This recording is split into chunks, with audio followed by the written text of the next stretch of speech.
In this episode, NASCAR and Indy at Indianapolis, more Alex Palou silly season, and the new Lamborghini LMDh out for a test.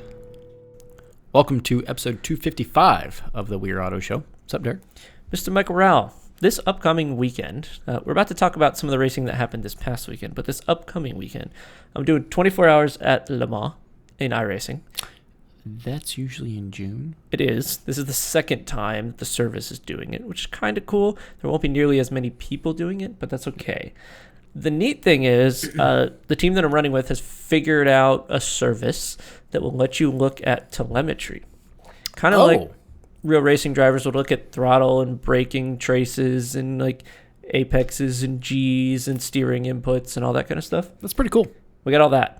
And I was showing you some of that earlier today. And surprisingly, if you know what you're looking at, you can glean a lot of information out of it. Yeah, you can see how early, how late are you, where are you faster, where are you slower, what gear are you or should you be in. It's very neat. It is very similar to real life, from what I can tell. Yeah, it looks like almost professional telemetry. Yep. Free service at the moment. We'll see how long that stays free. But pretty cool. Pretty darn cool. It does seem pretty darn cool. Now, let's talk about some of the racing that did happen this past week. Such as? Because there was two races specifically that I want to chat about, and they both happened at the same track. Yes, it was a NASCAR and Indy doubleheader in Indianapolis. Which is very rare. Yeah, it's odd. Also, fan bases that kind of barely overlap, just a little bit. Just a little bit. NASCAR's ovals, Indy does ovals too. They do, but open wheel versus giant V8 thingamajigs. I was curious how you were going to describe them. Open wheels versus monster trucks. Pretty much. So that's the analogy you can take from that. Pretty much. It feels like you're driving a monster truck when you're driving a NASCAR in a road course. I would imagine. It's pretty rough. But the NASCAR Cup Series was at a road course, which means the ringers are back, baby. Yeah. All the road course guys are back. Yep. Now, there was like 5 of them or 6 of them, right? I think it was 5, yeah. So who were they? You had Andy Lally. I'll tell you where they finished in a minute. You had Mike Rockenfeller. Yep. You had Kamui Kobayashi. Didn't see that one coming. Rockenfeller got the call because he was in the Garage 86 Le Mans run. The Garage 56, yeah. Yeah, right. Yep. That's why he got in the car. Andy Lally has done some IMSA. He's done a bunch of endurance stuff. He's done a lot of NASCAR stuff, too. Right, and some NASCAR stuff. Kobayashi. Kamui Kobayashi. Did not see that coming. That one was through Toyota. Yes, because he was driving Toyota. Yeah. Mm-hmm. Through the Hypercar Toyota program. And I heard a quote from him that he actually really, really enjoyed it and is hoping to do more. I hope to see him do more. I'm sure that's a cool crossover. Yes, but coming from the car that he normally drives in the WEC to this is like day and night. 100%. Complete difference. You had 2 more ringers. You had Brody Kostecki. He's a Aussie V8 supercar guy, right? Yes, he is. And then you had the legend himself, Shane Van Gisbergen. What a monster. SVG. He's back. Yes. Didn't take long for him to show back up after he won Chicago. Yeah, I mean, the ringer almost never really wins. They just do pretty well. Usually. But for him to win Chicago... Mm-hmm. One ringer that was missing that I was hoping to see back, Kimi Räikkönen. I agree, but based upon where they're going next week, we might see him. Okay. We'll come to that in a moment. Yes. This race in general was very fascinating to watch. This is, I think, the second NASCAR race that's a road race where they get rid of the yellows, the stage yellows. So it's more of a... how do I say this? It's more of a traditional NASCAR race where the race just runs straight through. It's not even like it's a traditional road course race, because when I think of like IMSA and the WEC and like those kind of things, there are safety cars that do group everyone up. Yeah. But this race specifically had a yellow that was in the very beginning of the race, I think like the first 5 laps, and then it went green for the next like 80. That's a lot of green. That's a lot of green. And it kind of just spaced everyone out and almost got boring. Yeah. Now, the whole idea behind getting rid of the stage yellows was to not have it be a yellow wreck fest. But But yellow wreckfests are very fun to watch. They're fun to a certain extent. You don't just want the whole race yellow, but you also don't really want the whole race green. And they kind of ran into some of it yellow. They ran into the opposite side of the spectrum that they were trying to avoid there. Yeah. And some of the fans online were definitely saying, if it's going to go green the whole race, we'd prefer to have the stage cautions. If it's going to be a yellow wreckfest, we'd prefer not to have the stage cautions. It's kind of hard to have your cake and eat it too, isn't it? It is. It very much is. I'm kind of on the fence about this one. I think they should have had stage cautions. It got to be pretty boring. Yeah. I think that Chicago was great without him, though. Yeah, but Chicago's a tighter, more narrow, scary track. It is, and it was also raining and night and kind of messy and conditions that NASCAR drivers are not used to. So different situations, but yeah, this was honestly kind of a somewhat boring race as far as NASCAR goes. On a road course, to say the least. Yeah, I was expecting this to be just mass pandemonium, and it just wasn't. It wasn't. Now, this is not the first time they've been here. They've been here for a couple years in a row now doing this road course race. So the ringers that came in kind of had an advantage, but also had a disadvantage because they didn't have the experience on this track with these cars for the past few years. So when the likes of SVG came in, he couldn't dominate like he could at Chicago. Yeah. So yeah, some of the ringers didn't do super hot. Where did they all finish? So starting with Andy Lally, he finished P30. Mike Rockenfeller finished P24. Kamui Kobayashi, he was P33.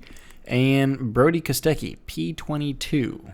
So they were all very middle of the pack. Middle to back, yes. Middle to back. Except there was one. SVG himself. Shane Van Gisbergen. The legend. Finished P10. Okay. So that's a good finish for him. His undefeated streak goes away. Well, sure. After one race, yes. Yes. So he's still 50% win rate, so good for him. But yeah, I'm not surprised to see him come in and not struggle, but not dominate.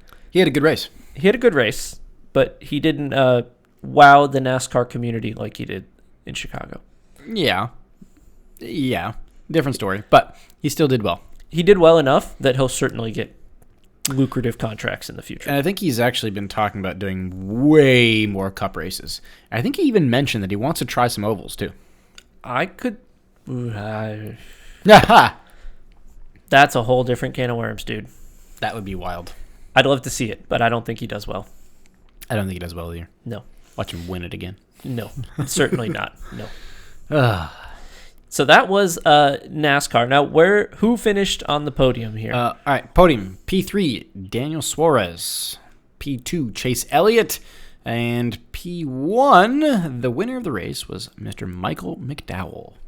Okay. Actually, Michael McDowell had a fantastic drive. From what I think hear, that's the first time that... What's the name of that team? Front Row Motorsports. Front Row Motorsports. First NASCAR Cup win they've ever had.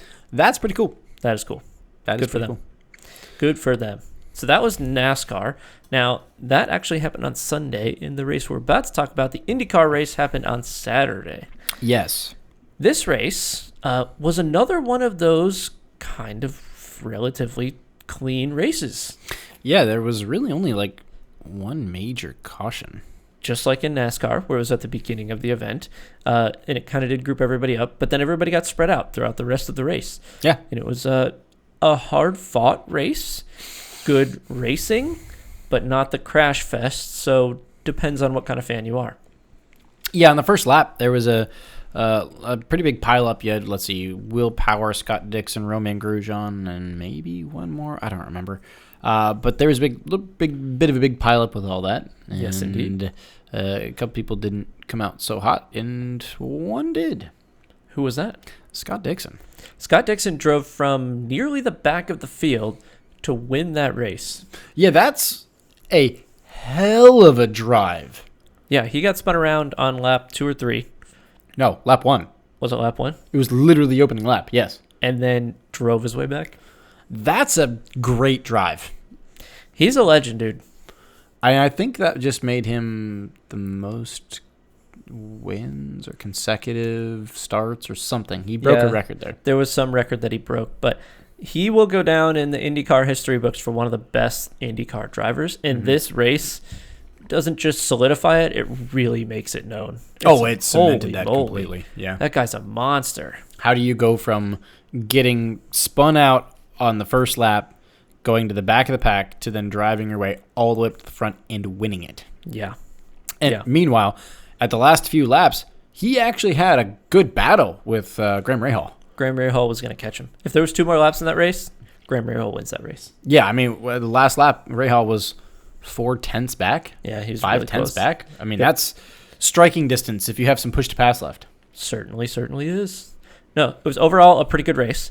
Do you have the finishers? Yeah, podium, P3. You had Pato O'Ward in the McLaren. Yeah, that's a good finish for him. Graham Rahal, P2. That was then that battle we were talking about. And then P1, like we talked about, Scott Dixon with that absolute amazing drive from the back of the pack to win the race. Very well done. Now, can I ask you where Mr. Alex Palou finished, the championship leader? Yes, I will tell you. Let's take a look and see. Mr. Alex Palou finished P7. Okay. So that doesn't, I don't think mathematically solidifies the championship, but basically solidifies the championship for him. He's pretty much there. I think he can not show up to one of the races and still win the championship. I believe so, yeah. So there's some other drama to chat about as far as Alex Palou goes. Yeah. Because some of this drama came out around the Indy weekend here. Yeah, if you remember in the silly season, we were talking about his hot drama that he had gotten himself into with what was McLaren F1. McLaren F1 and McLaren Indy. There was some contract discussions that were going on back in before this season. And Alex Palou was signed with Chip Ganassi to race IndyCar for this season. Turns out he's probably going to win the championship with Chip Ganassi, so good for Ganassi and good for him. But all signs pointed to him wanting out of Indy and into McLaren. Yeah, into F1 McLaren. Now, apparently, he had actually signed a contract with F1 McLaren prior to his Chip Ganassi deal being done and prior to any engagement that was in that Chip Ganassi contract saying that he could even talk to any other team. Not only has he signed the deal, he's actually done work with McLaren. He's done actual practice laps in McLaren F1 cars. Oh, yikes. So he broke... There's pictures of him in the McLaren F1 cars. He broke his Chip Ganassi deal big time. Yeah, pretty bad. Big time. Now, Ganassi's in an odd spot because he's about to win the championship, so they can't just boot him because they want to win the championship. And they can kind of strong-arm him, as far as my understanding, with some legal stuff, with the wording of the way that they wrote their contract. So, if you're in the shoes of Alex Palou right now, you're about to get attacked by the current team that you just won the championship with, and you seemingly cannot move on to your F1 ride. Yeah, he's between a rock and a hard place. He put himself there. And I was going to say, he wedged himself into that rock and a hard place. He put himself there. Yep. Either him or the company that he was working with that was managing the contracts, which apparently he's fired. Good on him for doing that. Don't want to take that bad advice any longer. We'll see where this ends up in the future. I still think that we're going to see litigation or something happen here. But to my understanding, Chip Ganassi came out with a statement, and that's pretty rare for him to do, especially around like contract deals. He's one that's like pretty hands off. He's like, I don't want to get involved in this hot drama. It's way, I don't care about this. But even he got involved, and now apparently McLaren boss Zach Brown is like pissed off at Chip Ganassi and yada yada. And for a while, Alex Palou has been able to kind of sidestep the media and be like, I'm sorry. But now, like, they're kind of pinning him, and he needs to kind of answer for what he's done. I don't think he has answers. He doesn't. He doesn't have. I think it was, I messed up, and I don't have a solution to this. This is not going to end too well. Yeah, not great. No. Not a good look for him. Is it starting to paint him in a very slimy look? Yes. Yeah, I'm starting to get a not great feeling about Mr. Palou. No. Like, I don't want him watching my dog. I don't blame him for wanting out into F1. If you're right now Alex Palou, you just won an IndyCar championship, I would want out, and you're the age that you are, you have the talents, like you have F1 teams coming after you. I would want out. Sure. Can't blame him for that. How he did that, he just royally screwed everything up. But you got to make your intentions known the right way. Yeah. You can't just be like signing deals without talking to the deal you already have. Like, yeah. Little not good feeling. I don't think he read his own contract with Chip Ganassi. You're probably right. Oof. So yeah, more silly season drama that's taking place coming around Indy. Yeah. And there'll be more coming up. I'm sure there will be. Oh, yes, they will. So let's move on to another quick topic, which is photos of the new Lamborghini hypercar. Yes. Out testing. The Lamborghini SC63 LMDh GTP, because that makes sense. Oh, yeah. Yes. Yeah. That car. It's been testing at Imola. Okay. Which is, I think, on the WEC calendar. I believe so, yes. Yes. But look at it. In all carbon, no livery. I kind of dig the all carbon look. I like the all carbon. But we say that about every new sports car that comes out where they're testing an all carbon. And we all go, oh, I like the all carbon. The only place that you can kind of actually see this is F1 now, where they've removed the paint for weight reasons. It's true. And you do get to see some carbon. It doesn't look as flashy as this. That's very shiny carbon. Yeah. It's very prominent looking. It's cool. It does look good, though. It's cool. I believe they did, 1,500 kilometers in their first test session at Imola. I think the 3 drivers they had on track there were Daniel Kvyat, Mirko Bortolotti, and Andrea Caldarelli. XF1 there, Daniel Kvyat. You're right. I'm glad to see this car's already out on track. Now, last time we talked about this, you had said it probably won't make the Rolex, and maybe won't make Sebring. Yeah, they're not super hopeful for either of those. That's unfortunate. I would like to see it, but we're going to find out. So it sounds to me like they're shooting for Le Mans. Yeah. That's we have to hit this race. Target. Must have to. Right. Yeah. Hopefully they can get to another WEC race or IMSA race prior to at least get some data and a shakedown. Would love to at minimum see it at Sebring. That's ambitious. That's ambitious. I think we'll see it at Spa. I think we'll see it at the WEC Spa, which when is is like a that? month prior to Le Mans. April or May, I can't remember. It's in May sometime, right? Yeah. Yep. That seems more likely to me.